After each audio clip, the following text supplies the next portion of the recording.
அஸ்ஸலாமு அலைக்கும் வரஹ்மத்துல்லாஹி வபரகாத்துஹு. அல்ஹம்துலில்லாஹி ரப்பில் ஆலமீன். வஸ்ஸலாத்து வஸ்ஸலாம் அலா சய்யிதினா முஹம்மதின் வ ஆலிஹி வ அஸ்ஹாபிஹி அஜ்மஈன். அல்லாஹ் தஆலா இன்னைக்குள்ள பாடத்தை பயனுள்ள வகையில் நம்ம அனைவருக்கும் ஆக்கி தரட்டும். கசஸ் நபியில் 9ஆம் பாடம் தான் இப்போ நம்ம பார்க்க போகிறோம். சரிங்களா? தாவத்து இப்ராஹிம் நபி அவர்களுடைய அழைப்பு. சரிங்களா? இப்ராஹிம் நபியின் அழைப்பு. இப்ராஹிம் நபி அழைப்பு கொடுக்காங்க. இப்ராஹிம் நபி அவர்கள் அழைத்தார்கள் கௌமஹு தன்னுடைய கூட்டத்தை இலல்லாஹி அல்லாஹ்வின் பக்கம். இப்ராஹிம் நபி அவர்கள் தன்னுடைய கூட்டத்தை அல்லாஹ்வின் பக்கம் அழைத்தார்கள். மனஅஹும் இன்னும் தடுத்தார்கள். அவர்களை தடுத்தார்கள். மின் இபாதத்தி வணக்கத்தை விட்டும். எதன் வணக்கத்தை? அஸ்னாமி இன்னும் சிலைகளின் வணக்கத்தை விட்டு அவர்களை தடுத்தார்கள். கால இப்ராஹிம் நபி அவர்கள் கூறினார்கள் கௌமிஹி தன்னுடைய கூட்டத்திற்கு இப்ராஹிம் நபி அவர்கள் கூறினார்கள், மா தஅபுதூன நீங்கள் என்ன வணங்குறீங்க?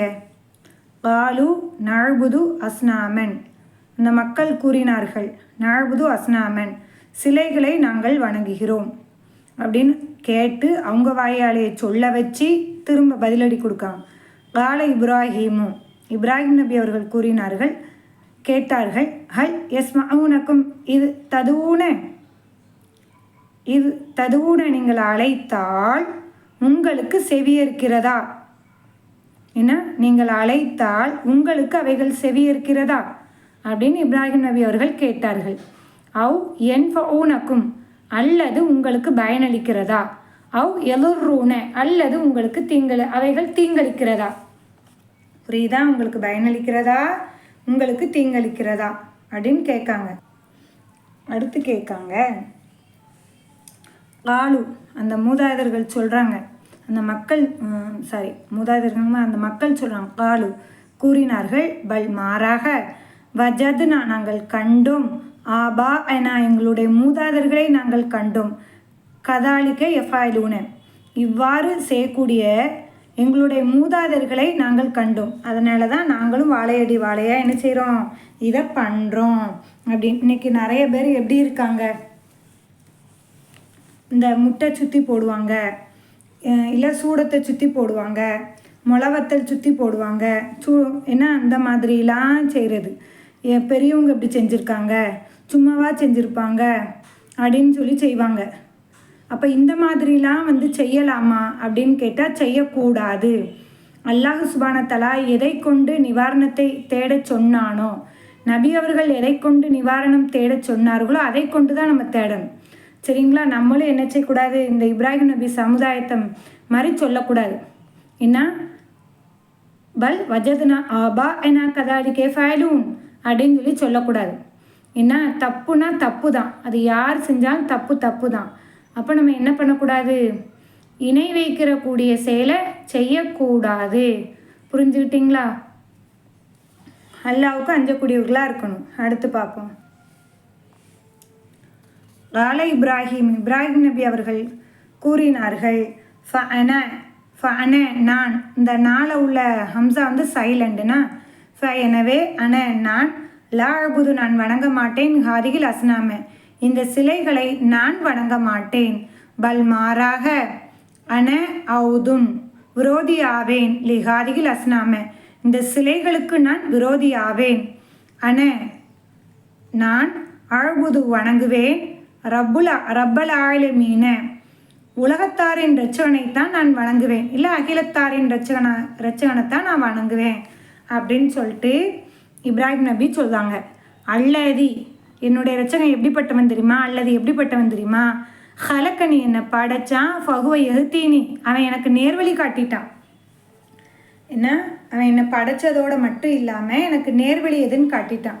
இந்த நேர்வழிங்கிறது தான் அல்லாஹ் சுப்ஹானஹு தஆலா நம்மளுக்கு தரணும். அதை தரணுங்கிறதுக்காகத்தான் நம்ம ஒவ்வொரு வக்திலையும் என்ன செய்கிறோம், துவா கேட்கக்கூடியவர்களாக இருக்கோம். புரிஞ்சுட்டிங்களா? என்னண்டு இஹ்தின சிராத்தல் முஸ்தகீம் அப்படின்னு சொல்லிட்டு துவா கேட்கக்கூடியவர்களாக இருக்கும். என்ன, சிராத்தல்ல நான் அழைஹிம் நீ யாரெல்லாம் மீது நீ அருள் புரிந்தாயோ அப்படிப்பட்டவர்களுடைய பாதை எங்களுக்கு காட்டு. ஆனால் ஒருபோதும் கைரில் மகதூபி அலைஹிம் வலத்தாலீன், கோபத்திற்குள்ளானவர்களோ, இறைவனுடைய கோபத்திற்கு ஆளானவர்கள் யாரு? யூத கிறிஸ்துவர்கள். என்ன அவங்களுடைய வழி எங்களுக்கு காட்டிராத, சரிங்களா? அதே மாதிரி வலத்தாலீன், வழித்தவர்களுடைய பாதையை எனக்கு காட்டிராதையா, அல்ல எனக்கு நேரான பாதையை காட்டு. அதனால தான் அல்லாஹ்வுடைய தூதரான முகமது நபி ஸல்லல்லாஹு அலைஹி வஸல்லம் எப்போதுமே கேட்பாங்க, யா முகல்லிபல் குலூபி சபித் கல்பி அலா தீனிக்க, உள்ளங்களை புரட்டக்கூடியவனே என்னுடைய உள்ளத்தை நீ புரட்டிராத. ஏன்னா என்னுடைய உள்ளத்தை எப்போதும் இந்த மார்க்கத்தின் மீது உறுதியாக வச்சு, சபித் கல்பி அலா தீனிக்க, உன்னுடைய மார்க்கத்தின் மீதே என்னை நிலைத்திருக்க வை, உறுதியாக்கியா அல்லா அப்படி சொல்லி துவா செய்தாங்க, சரிங்களா? குரானில் வந்து அதாவது வந்து அழராவ் சூறால 7வது சூறால 176வது இதை பார்த்தோம் அப்படின்னு சொன்னால், அந்த 176வது ஆயத்தை பார்த்தோம் அப்படின்னா, ஒரு மனிதனை பற்றி அல்லாஹ் சுப்ஹானஹு வ தஆலா வந்து சொல்கிறோம், ஒரு மனுஷரை பற்றி.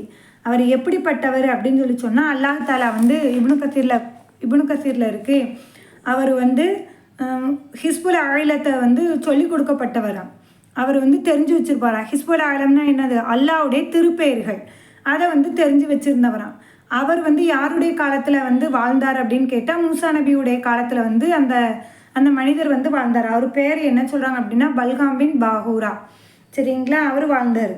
அப்போ மூசா நபியே மழை வேணும், ஏதாவது வேணும் அப்படின்னு சொல்லிட்டா இந்த பல்காம்கிட்ட போய் தான் துவா செய்ய சொல்லுவாங்களாம்.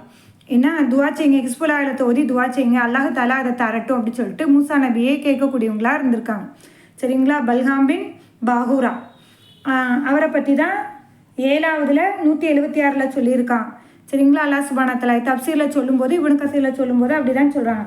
இதிலே பாருங்கள், உங்களுக்கு தெரியும், நாம் நாடி இருந்தால் அவற்றை கொண்டு அவரை நாம் உயர்த்தியிருப்போம். ஏன்னா இருந்தாலும் உலகத்தின் பக்கம் அவர் சாய்ந்து மனோ இச்சையைத்தான் அவர் பின்பற்றினார். அவருக்கு உதாரணம் ஒரு நாயின் உதாரணத்தை போன்று. அதனை நீ விரட்டினாலும் சரி அது நாக்க தொங்க போடும், அதை நீ விட்டு விட்டாலும் சரி அது நாக்க தொங்க போடும் அப்படின்னு சொல்லிட்டு அல்லாஹ் தஆலா வந்து அதில் வந்து சொல்கிறான், சரிங்களா? எதனால் அப்படின்னு கேட்டால், ஹிஸ்புல் ஆயிலத்தை ரப்புல் ஆலமீன் அவருக்கு கற்றுக் கொடுத்து அவர் இந்த உயர்ந்த நிலைக்கு அவர் வச்சுருந்தாலும், ஏன்னா அவர் வந்து ஏன் இந்த நிலைக்கு வந்து எடுத்துக்காட்டுற அளவுக்கு மாறிட்டாரு அப்படின்னு காரணம் என்னன்னு கேட்டால், ஒரு தடவை மூசா நபி வந்து இந்த பல்காம் பின் பாகூராட்டை வந்து சொல்ல வருவாங்களாம். பல்காம் பின் பாகூராவே நீங்கள் இந்த இடத்துல போய் என்ன செய்யுங்க, அவங்களுக்கு தாவத்தை கொடுங்க அப்படின்னு சொல்லிட்டு சொல்லுவாங்களாம். மக்களை மார்க்கத்தின் பாருங்க அலைங்க அப்படின்னு சொல்லிட்டு. அந்த இடத்துல மூசா நபி இல்லை, அவங்களுக்கு வகி இறங்கும்ல, அதனால் அவங்க சொன்னோன்னைக்கு அதே பல்காம்கிட்ட வந்து சொல்லிடுவாங்களாம், இந்த மாதிரி உங்களை அல்லாஹ் வந்து இந்த இடத்துல போய் தாவத்துடைய வேலையை கொடுக்க சொல்கிறான் அப்படின்னு. அந்த இடத்துல இந்த பல்காம் பின் பாகூராவும் என்ன செய்வார், அந்த இடத்துக்கு போய் அல்லாஹ்வுடைய வணக்கத்தின்பால் எல்லாரையும் அழைப்பாங்களாம். அங்கே உள்ள மக்கள் என்ன பண்ணுவாங்க அப்படின்னா, மோசடி செய்யக்கூடியவங்களாக இருந்திருக்காங்க. ப்ளஸ் அவங்க எப்படிப்பட்டவங்களாக இருந்திருக்காங்க அப்படின்னு கேட்டால், விபச்சாரம் செய்யக்கூடியவங்களாக இருந்திருக்காங்க, சரிங்களா? இப்படிலாம் இருந்த உடனே அவர் வந்து அதை தடுப்பார், முதல்ல அதை தடுப்பார். அப்போ அதை தடுக்க அந்த மக்களுக்கு வந்து சரியான கோபம். நீங்கள் வந்து உங்கள் வேலையை பார்த்துக்கிட்டு இருங்க அப்படின்னு சொல்லுவாங்க. திரும்ப சொல்லுவாங்க, பல்காமே இதை நீங்கள் கண்டுக்கிடாமல் விட்டுட்டீங்க அப்படின்னா நான் உங்களுக்கு வந்து நான் பொருளாதாரத்தை தருவோம், இன்னும் டெய்லி ஒரு பெண்களை வந்து உங்களுக்கு தருவோம் அப்படின்னு சொன்னோன்னைக்கு இந்த பல்காம் என்ன நினைப்பார் அப்படின்னு கேட்டால், அல்லாஹ் பார்த்துக்கிட்டு இருக்கான் அப்படின்னு ஒரு தக்குவா வந்து அவர்கிட்ட வரலை. ஏன்னா யார் பார்க்காட்டியும் அல்லாஹ் நம்மளை பார்க்க இஹ்சான், அந்த உணர்வு வந்து அவர்கிட்ட இல்லைங்கிறதுனால இங்கே யார் இருக்கா, யாருக்கு தெரிய போகுது நம்மளை பற்றி அப்படின்னு சொல்லிட்டு அவர் என்ன செய்வார், இவங்களுடைய அந்த வார்த்தைக்கு வந்து அடிக்ட் ஆயிடுவார். இல்லை நாங்கள் உங்களை அப்படி செஞ்சிருவோம் இப்படி செஞ்சிருவோம் அந்த மக்கள் மிரட்டுவாங்க. மிரட்டினோடனே அவர் என்ன பண்ணியிருந்தாரு, மாறி போயிருந்தார். ஏன்னா மாறின உடனே அவர் சுகபோகமான இந்த துன்யாவுடைய வாழ்க்கையை வாழ ஆரம்பித்த உடனே அப்போ இந்த செய்தியை வந்து அல்லாஹ் சுப்ஹானஹு வ தஆலா வந்து யாருக்கு, மூசா நபிக்கு வந்து தெரியப்படுத்தியிருந்தான். தெரியப்படுத்தின உடனே அந்த இடத்துல மூசா நபி என்ன செய்வாங்க அப்படின்னு சொன்னால், அல்லாஹ் வகி அனுப்பிடுவான் மூசா நபிக்கு, இந்த பல்காம் மேலே நீங்கள் என்ன செய்யுங்க, போர் தொடுங்க அப்படின்னு சொல்லிட்டு சொல்லிடுவான். சொன்ன உடனேக்கு பல்காமுக்கு வந்து போர் தொடுக்க, அந்த ஊர் மக்கள் மேலே போர் தொடுக்க வந்து மூசா நபியும் அவங்களுடைய படைகளும் என்ன செய்வாங்க, வருவாங்க. வரும்போது உடனே அப்போ இந்த செய்தி வந்து அந்த ஊர் மக்களுக்கு அவர் இப்போ இருக்கக்கூடிய ஊருக்கு தெரிஞ்ச உடனேக்கு அந்த இடத்துல மூசா நபி வந்து நம்மளுக்கு எதிராக போர் தொடுக்க வராரு, அதனால நீங்கள் அவரை விட்டு எங்களுக்காண்டி நீங்கள் என்ன செய்யுங்க, எல்லா இடத்துல துவா செய்யுங்க அப்படின்னு சொல்லிட்டு ஒரு உயர்ந்த மலை மேலே உட்காந்து துவா செய்வாங்க. துவா செய்ய போவார். ஹிஸ்புல்லாலத்தை ஓத பார்ப்பார். அவரால் என்ன செய்ய முடியாது, ஓத முடியாது. ஏன்னா சுகபோகமால் வாழ்ந்திருக்காரு. அதான் இந்த அத்தியாயத்தில் சொல்லுதான் அல்லாஹ் தஆலா 7:176 சொல்லுதான், உலகத்தின் பக்கம் அவர் சாய்ந்து தம் மனோ இச்சையை பின்பற்றினார். அவருக்கு உதாரணம் ஒரு நாயின் உதாரணத்தை போன்று அல்லாஹ் தஆலா சொல்லுதான். அப்போ அவர் ஹிஸ்புல்லாலத்தை ஓத முடியலை. அவர் வந்து அந்த கூட்டத்துக்கு எதிராகவும் தனக்கு எதிராகவும் பிரார்த்திக்கார், துவா செய்தார். இதை கேட்ட உடனே என்ன பண்ணுதாங்க அப்படின்னு கேட்டால், அந்த மக்கள் எங்களுக்கு துவா செய்ய சொன்னால் நீங்கள் எங்களுக்கு எதிராகவே துவா செய்தீங்களா அப்படின்னு சொல்லிட்டு கல்லால் அடிப்பாங்க. கல்லால் அடித்த உடனே அவர் வந்து திரும்ப வந்து ட்ரை பண்ணுவார். ஹிஸ்புல்லாலத்தை ஓதி துவா கேட்போம், நம்ம எல்லா இடத்துல எல்லாம் தருவோம் அப்படின்னு சொல்லிட்டு அவர் நாக்கு வந்து நாய் மாதிரி தொங்க விட்டுருமா. அதான் அல்லாஹ் தஆலா சொல்லுதான், அவருக்கு உதாரணம் ஒரு நாயின் உதாரணத்தை போன்றது. அதனை நீ விரட்டினாலும் அது நாவை தொங்க விடுகிறது, அதை நீர் விட்டு விட்டாலும் அதை நாக்கை தொங்க போடும். அந்த மாதிரி அவர் நாக்கு நீண்டும், சரிங்களா, நாக்கு தொங்கிக்கிட்டே கிடக்கும். இப்போ மக்கள் எல்லாம் என்ன செய்வாங்க, அவரை கல்லால் எரிஞ்சு கொண்டு போட்டுருவாங்க. புரிஞ்சுக்கிட்டிங்களா? அப்போ எந்த ஒரு சூழ்நிலையிலையும் நம்மளுக்கு வந்து ஹிதாயத்து என்பது ரொம்ப முக்கியம், சரிங்களா. வறுமை வந்தாலும் சரி, வறுமை வரக்கூடாது, எல்லாம் பாதுகாக்கணும். ஏழ்மையான நிலையில் இருந்தாலும் சரி, இக்கட்டான எந்த நிலையில் இருந்தாலும் சரி, எப்படி வந்து பாலஸ்தீன் மக்கள் எப்படி ஈமானில் வலுவாக இருக்காங்களோ அதே போன்று நாமளும் என்ன செய்யணும், ஈமானில் எந்த நிலையிலையும் யா அல்லா எங்களுக்கு ஹிதாயத்தை கூடிய அல்லா, ஹிதாயத்தை கூடிய அல்லா, இஹ்தின சிராத்தல் முஸ்தகீம் ஓதும் போது உள் சார்ந்து பொருள் சார்ந்து நம்ம ஓதணும் அப்படின்னா கண்டிப்பாக நம்மளுக்கு ஹிதாயத்தை தருவான். இல்லை அப்படின்னு சொல்லி சொன்னால் எவ்வளோ பெரிய இடத்துல உட்கார்ந்தாலும் இன்றைக்கி எத்தனையோ தாவா செய்யக்கூடியவங்களே நீங்கள் பார்க்கலாம். எத்தனையோ தாவா செய்யக்கூடியவங்க பெண் விஷயத்தில் வந்து ரொம்ப மைனஸாக இருக்காங்க. எல்லாம் பாதுகாக்கணும். இப்போ நம்ம ரொம்ப கவனமாக இருக்கணும், சரிங்களா. நம்மளை வந்து மார்க்கத்தை தேடக்கூடியவங்கள சாதாரண மக்களை விட நம்மளை அதிகமாக சீண்டி பார்ப்பான் செய்தான். நம்மளை அதிகமாக கெடுக்கணும்னு நினைப்பான். ஏன்னா அதிகமாக அமல் செய்யக்கூடியவங்களா இருப்போம்ல, அதிகமாக கெடுக்கணும்னு நினைப்பான். திருட எங்கே போவான், பெரிய கோட்டை வீட்டுக்கு போவானா, குடிசை வீட்டுக்கு போவானா? கோட்டை வீட்டுக்கு தானே போவான். அங்கே தான் பொண்ணும் பொருளும் அதிகமாக இருக்கும். அந்த மாதிரி யார்கிட்ட ஈமான் அதிகமாக இருக்கோ அவங்கள்ட்ட தான் செய்தான் வழிகெடுக்க வருவான். அதனால் நம்ம என்ன செய்யணும், ஹிதாயத்தை கேட்கணும். அதனால தான் சொல்கிறாங்க. இன்னும் இந்த மாதிரி சம்பவங்கள் சொல்லிக்கிட்டே போகலாம். எண்ணற்ற விஷயங்கள் குரான்லேயே இருக்குது, சரிங்களா. அதனால் எப்போதும் ஹிதாயத்தை கேட்பீங்களா? இன்ஷா அல்லாஹ். அல்லாஹ் ஹிதாயத்தை வந்து உங்களுக்கும் எனக்கும் தரட்டும். முஸ்லீமாக வாழ செய்து முஸ்லீமாக வர்ணிக்கக்கூடிய பாக்கியத்தை ரப்புல் ஆலமீன் உங்களுக்கும் எனக்கும் தரட்டும், சரிங்களா. அதுக்கடுத்து பாருங்கள், வல்லதி யுத்இம்னி வ யஸ்கீனி, எப்படிப்பட்டவன் தெரியுமா, அவன் தான் எனக்கு உணவளிக்கிறான், அவன் தான் எனக்கு நீரும் புகட்டான். என்ன அல்லாஹ் தஆலா மேலே எப்படி நம்பிக்கை வைக்கணும், எப்படி அப்படின்னா வீட்டில் படுத்துக்கிட்டு எனக்கு சாப்பாடு தருவானா நம்பிக்கை வைக்கணும் இல்லை. பறவைகள் எப்படி காலையில் எழும்பி உணவை தேடி போகுதோ அந்த மாதிரி நீங்களும் உணவை தேடி போங்க. மாலையில் எப்படி வயிறு நிரம்ப வருதோ அதேமாரி நீங்கள் வயிறு நிரம்ப நீங்கள் வருவீங்க அப்படின்னு சொல்லிட்டு அல்லாஹ் தஆலா சொல்கிறோம். புரிஞ்சுட்டிங்களா? அந்த மாதிரி நம்ம நம்பிக்கை வைக்கணுமா. அப்போ பறவைகள் எத்தனை அறிவு உள்ளது, நாம் பகுத்தறிவோடு நாம் படைக்கப்பட்டிருக்கோம். அப்போ நாம் எப்படி நம்பிக்கை வைக்கணும், நாம் எப்படி சம்பாத்தியம் பண்ணணுங்கிறத தெரிஞ்சுக்கணும். அல்லாஹ் தான் நம்மளுக்கு என்ன செய்கிறான், யுத்இம்னி உணவளிக்கிறான் அப்படிங்கிறதுக்காண்டி மல்லாக்கப்படுத்திக்கிட்டு சாப்பாடு வருமானு எதிர்பார்த்துட்டு இருக்கக்கூடாது, சரிங்களா. யஸ்கீனி, இன்னும் நீரும் அவன் தான் புகட்டான். வைதா மறில்து, நான் நோய்வாய்ப்பட்டாலும் ஃபஹுவ யஸ்ஃபீனி, இன்னும் அவனே எனக்கு சுகம் அளிக்கிறான். சிபா அல்லாஹ் தான் தாரான், டாக்டர் தாராருன்னு சொல்லி அதுலேயும் நம்ம ஈமான தடுமாற விட்டுறக்கூடாது. சுகமளிப்பது யாரு, அல்லாஹ் ஒருவனே. வல்லதீனும் எப்படிப்பட்டவன் என்றால் யுமீ தூணி, என்னை மௌத்தாக்குவான், சும்மா யுகீனி, என்னை உயிர்ப்பிக்கவும் செய்வான். என்ன அதாவது நாம் வந்து பிறக்கிறதுக்கு முன்னாடி நம்ம எப்படி இருந்திருப்போம் நம்ம சொல்ல முடியுமா, சொல்ல முடியாது. நம்ம சிந்திச்சு கூட பார்க்க முடியாது. அப்போ எதுவுமே இல்லாத நிலையில் நம்மளை படைச்சி இந்த அளவுக்கு ஆக்கிய ரப்புல் ஆலமீனுக்கு நம்ம இருந்த நம்மளை மௌத்தாக்கிட்டு திரும்ப உருவாக்குறது கஷ்டமா சொல்லுங்க பார்ப்போம். அது ரொம்ப ஈஸி. அதனால் மறுமைக்கு பயந்து மண்ணறைக்கு பயந்து வாழக்கூடியவங்களா இருக்கணும். எப்படிப்பட்டவன்? என்னை மௌத்தாக்குவான், பிறகு என்னை உயிர்ப்பிப்பான் அப்படின்னு இவ்வளத்தையும் அந்த மக்கள்கிட்ட எடுத்து சொல்லிக்கிட்டே வராங்க. சரிங்களா?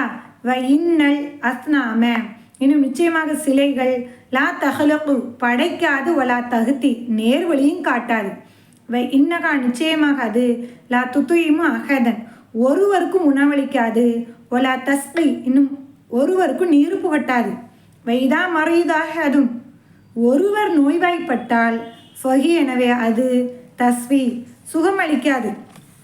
ஏன்னா அது வெறும் செலல்ல. இன்னகலா துமி துஹேதன் என்ன நிச்சயமாக அது ஒருவரை மௌத்தாக்கவும் செய்யாது, வலா துஹி இன்னும் உயிர்ப்பிக்கவும் செய்யாது. அனைத்தையும் செய்யக்கூடியவன் அல்லாஹ் ஒருவனே. அனைத்தையும் செய்யக்கூடியவன் அல்லாஹ் ஒருவனே. அதனால் அல்லாஹ் தாலாட்ட எப்போதுமே ஹிதாயத்தை கொடுங்க. எனக்கு இந்த கிதாபு, இந்த கசஸ் நபி கிதாபு ரொம்ப பிடிக்கும். ஏன்னா ஆரம்பத்தில் சொன்ன மாதிரி தான் இந்த இப்ராஹிம் நபியுடைய வரலாறு அப்படிங்கிறது உஸ்வத்துல் ஹசனா, அழகிய முன்மாதிரி நம்மளுக்கு. சரிங்களா? ஒவ்வொரு பாடமே நம்மளை செதுக்கக்கூடியதாக இருக்கணும். எந்த நிலையிலையும் ஈமானை விடாதவரா, ஏன்னா விடாத நன்மக்களாக நம்மளை ஆக்குற அளவுக்கு நம்ம இது பண்ணணும். ஈமான் என்பது துருபிடிக்கக்கூடாதுன்னு ரசூலா சொல்கிறாங்க. எப்படி இரும்பு துருபிடிக்குமோ அதே மாதிரி ஈமானும் துருபிடிக்கும். அப்போ இது போன்ற வரலாறு செய்திகளை கேட்கும்போது நம்மளுடைய ஈமான் எப்படி புதுப்பிக்கப்படும். சரிங்களா? வல்லாஹ்மான் ஈமானோட வாழ்ந்து ஈமானோட மரணிக்கக்கூடிய பாக்கியத்தை தரட்டும் உங்களுக்கும் எனக்கும், உங்களுடைய குடும்பத்தாருக்கும் என்னுடைய குடும்பத்தாரும். முஸ்லீமாக வாழ செய்து முஸ்லீமாக மரணிக்கக்கூடிய பாக்கியத்தை உங்களுக்கும் எனக்கும் ரப்புல் ஆலமீன் தரட்டும். சரிங்களா? இன்னைக்குள்ள கல்வியை, அந்த சவாபை ரப்புல் ஆலமீன் உங்களுக்கும் எனக்கும் பயனுள்ள வகையில் ஆக்கி தரட்டும். சரிங்களா? ரப்பனா தக்கபல் மின்னா இன்னக அன்த சமீல் அலீம். சுப்ஹானல்லாஹி வ பிஹம்திஹி சுப்ஹானக்கல்லாஹும்ம வ பிஹம்திஹி அஸ்ஹது அல்லா இலாஹ இல்லா அன்த அஸ்தக்ஃபிருக வ அத்தூபு இலைக். அஸ்ஸலாமு அலைக்கும் வ ரஹ்மத்துல்லாஹி வ பரகாத்துஹு.